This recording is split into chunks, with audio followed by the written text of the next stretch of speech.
엘리야, 하나님의 비밀과 생명수샘 36장 엘리야를 보내리라. 옛날 구약시대의 이사야는 그의 계시 중에서 장차 오실 메시아의 임하심과 그의 길을 예비할 선지자에 관한 문제를 다음과 같이 보았던 것이다. 기록된 바 이사야 40장 외치는 자의 소리여 가로되 너희는 광야에서 여호와의 길을 예비하라. 사막에서 우리 하나님의 대로를 평탄케 하라. 하였으며 또는 말하는 자의 소리여 가로되 외치라. 대답하되 무엇이라 외치리까. 가로되 모든 육체는 풀이요 그 모든 아름다움은 들의 꽃과 같으니 풀은 마르고 꽃은 시들면 여호와의 기운이 그 위에 붐이라. 이 백성은 실로 풀이로다. 아름다운 소식을 시온에 전하는 자여 너는 높은 산에 오르라. 아름다운 소식을 예루살렘에 전하는 자여 너는 힘써 소리를 높이라. 두려워 말고 소리를 높여 유다와 성읍들에게 이르기를 너희 하나님을 보라 하라. 장차 강한 자로 임하실 것이요 친히 그 팔로 다스릴 것이라 하였다. 마태복음 3장에는 침례 요한이 와서 세상 영광이 눈을 가리운 바리새인들이나 서기관들을 독사의 자식들아라고 하였다. 순진한 백성들은 구약 선지자의 예언을 생각하며 메시아 오심이 큰 소망이었던 것이다. 그 당시에 부패된 지도자들의 교훈은 썩은 심령에서 나오는 교훈이라 썩어져 냄새가 날 지경이었다. 그들은 큰 소리로 백성들을 가르치며 길가에 자랑하는 기도를 하며 잔치의 상석과 회당의 상저와 시장에서 문안받는 것과 사람들에게 총회장님, 목사님, 당회장님 칭함받기를 좋아하는 그들의 행동은 순진한 백성들에게 슬픔만 안겨주었던 것이다. 때마침 그들에게 아름다운 소식이 들려왔던 것이다. 침례 요한이 요단강에서 하는 놀라운 소리가 들려왔던 것이다. 절망 가운데 있었던 백성들에게는 참으로 기쁜 소식이 아닐 수 없었다. 지나간 역사는 장래일의 그림자. 침례 요한 당시에 있었던 역사는 지금 우리들에게 무엇을 보여주고 있는가? 지나간 역사는 다 지나간 것이 아니라 그 모든 역사의 예언 성취는 지금 우리들 앞에 놓여 있다. 그 모든 역사는 인류의 종말인 오늘날에 나타나야 되는 것이다. 말라기 4장 5절 보라 크고 두려운 날이 이르기 전에 내가 선지 엘리야를 너희에게 보내리니 하시었다. 여호와의 크고 두려운 날은 뿌리와 가지를 남기지 아니할 때이다. 그러므로 침례 요한을 보내사 엘리야의 사명으로 예수 초림의 길을 예비한 것 같이 마지막 때에도 엘리야를 보내사 진리로 인하여 굶주리고 허덕이는 백성들에게 생명수샘으로 인도하여 오시는 재림의 길을 예비하게 하는 것이다. 화이트 부인도 마지막 엘리야에 대하여 다음과 같이 기록하였다. 엘리야는 그리스도의 재림의 때에 살아있을 성도들의 상징이었다 하였다. 선지 엘리야를 보내리라. 말라기 4장 5절 너희는 내가 호렙에서 온 이스라엘을 위하여 내 종 모세에게 명한 법 곧 율례와 법도를 기억하라. 보라 여호와의 크고 두려운 날이 이르기 전에 내가 선지 엘리야를 너희에게 보내리니 하시었다. 혹은 이 예언이 예수 초림 당시에 있었던 침례 요한을 가리킨 예언이라고 하며 엘리야의 사명이 끝을 맺힌 것으로 생각할 것이다. 그러나 침례 요한은 모세에게 명한 법 곧 율례와 법도를 크게 강조한 일이 없고 다만 침례로서 예수님을 맞이하기 위하여 성결과 회개의 침례를 베풀어 예수 초림의 길을 열어놓은 것이다. 그러므로 말라기 4장의 예언은 마지막 예수 재림을 영접할 준비로서 모세에게 명한 율례와 법도로서 정결함을 받을 수 있는 특수한 진리를 선포할 마지막 엘리야의 사명이 나타나야 한다는 뜻이다. 이 기별은 예수 초림 때가 아니고 성경의 말씀과 같이 극렬한 풀무불 같은 날이며 교만한 자와 악을 행하는 자는 다 초계와 같이 그들을 살라 그 뿌리와 가지를 남기지 아니하실 때이다. 그러므로 예수님께서도 침례 요한에 대해서 엘리야라고는 말씀하셨지만 말라기 4장을 가지고 증거하신 적은 한 군데도 없고 다만 말라기 3장만 가지고 증거하신 말씀이 있다. 말라기 3장이나 말라기 4장은 같은 엘리야의 사명에 관한 문제이기 때문에 침례 요한에게 일부 그림자로서 약간 보여주었을 뿐이며 그 예언의 완전 성취는 예수 재림하시기 직전에 있을 예언이다. 마지막 엘리야의 사명은 옛적 실지 엘리야가 살아서 승천하였기 때문에 살아서 변형받고 승천하게 되어야 마지막 엘리야의 사명이다. 그러므로 주의 재림이 가까운 시일이 되면 먼저 선지 엘리야를 보내어 주의 재림을 눈으로 보는 것 같이 완전히 증거로 증거한 후에 예수님께서 재림하실 것이다. 안상홍님께서 생명수샘 책자를 통해 주신 가장 중요한 말씀은 예수 재림 때도 엘리야가 먼저 와서 재림의 길을 예비한 후 예수 재림이 있을 것을 말씀하신 것입니다. 수많은 성경의 증거와 친히 남기신 말씀이며 모두 하나같이 일관되게 안상홍님이 재림 예수님이 아니라는 사실을 증거하고 있음에도 끝까지 재림이라고 우기는 자들은 분명 말씀에 중심을 두고 구원의 목적이 아닌 세상 부귀영화에 눈이 멀어 안상홍님을 재림으로 만들어 사리사욕을 채우려는 바리새인과 똑같은 자들임이 틀림없는 것입니다. 그럼 이어서 실제 엘리야를 통해 이루실 예언들을 살펴보겠습니다.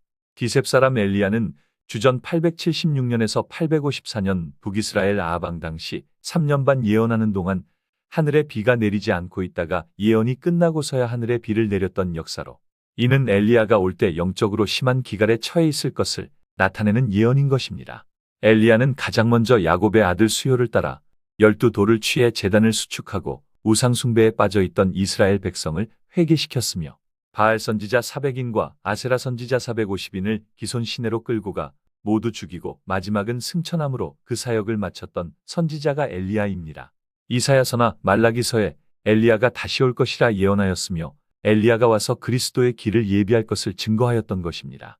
예수님 오셔서는 침례 요한이 엘리야임을 알려주셨듯 초림 예수님의 길을 예비하기 위해 온 엘리야가 바로 침례 요한이었던 것입니다. 초림뿐 아니라 재림 때에도 말라기서와 이사야 예언을 통해서 주께서 임하기 전 내 사자를 보낼 것이라 예언하였던 것입니다. 모든 예언은 마지막 때라야 온전히 성취되는 것이기에 일부 이루어진 예언도 마지막 때 다 이루어지는 것입니다. 그럼 이 마지막에도 엘리야가 와야 되는 이유에 대해 살펴보겠습니다.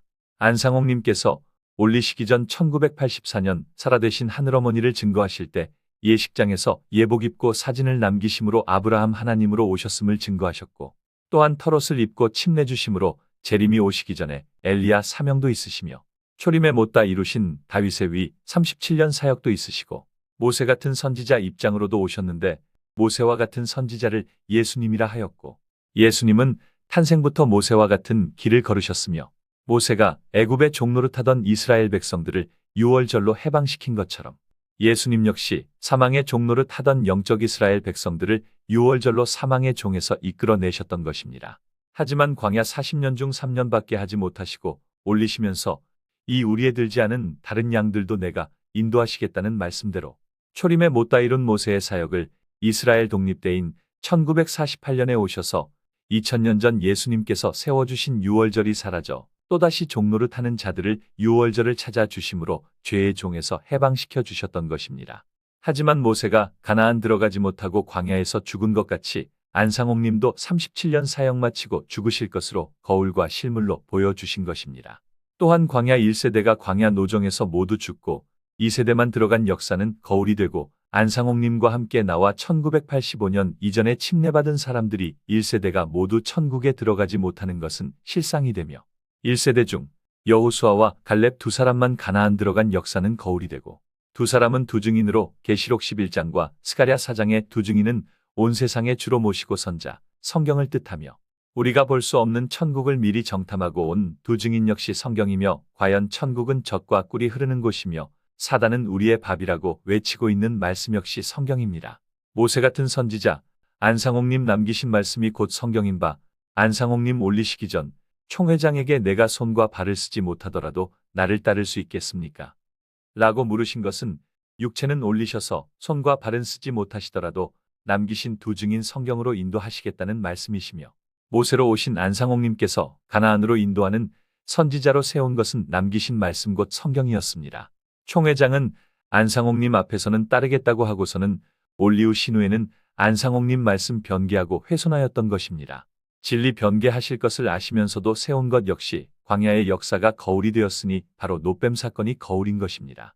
뱀에 물린 자마다 노뱀을 쳐다보면 산다고 한 역사가, 무지한 이스라엘 백성은 노뱀이 살린 것으로 생각하고 노뱀을 만들어 섬긴 것이 1차 예언이며, 노뱀을 든 것 같이 인자도 들려야 하리라 하신 십자가에 달려 유월절 희생으로 이루신 역사를 백성들은 십자가가 살린 줄 알고 십자가 우상을 만들어 섬긴 것이 2차 예언이며, 초림에 남은 사역을 이루시기 위해 오신 안상홍님도 올리시기 전 노뱀을 높이 드는 역사로 총회장을 높이 세우시고 올리셨으며, 안상홍님 구원의 역사가 남기신 말씀에 있음을 깨닫지 못하고 총회장이 천국 데려가는 줄 착각해 미운 물건을 섬기는 역사가 3차로 이루어진 예언입니다. 안상홍님 기록하신 생명의 말씀인 성경이 구원 주는 것인지를 모르고 총회에서 못 보게 한다고 친필로 기록한 것조차 선악과처럼 여기는 행위가 미운 물건 우상을 섬기는 행위며 다른 신을 섬기고 있는 것입니다.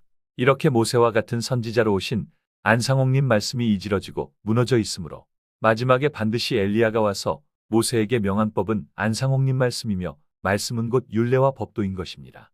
야곱의 아들들의 수요를 따라 제단을 수축한 것처럼 이삭으로부터 난 야곱의 아들 12지파인 14만 4천 성전 건축이 무너져 있으며 성경을 안다고 하는 건축자들이 모퉁이 돌이신 그리스도를 버림받되고 불법 건물인 70억 성전 건축을 하고 있는 영적으로 기갈 상태에 놓인 이스라엘 백성들에게 엘리야를 보내 아비의 마음을 자녀에게로 돌이키고 자녀의 마음을 아비에게로 돌이킬 것으로 예언이 된 것입니다.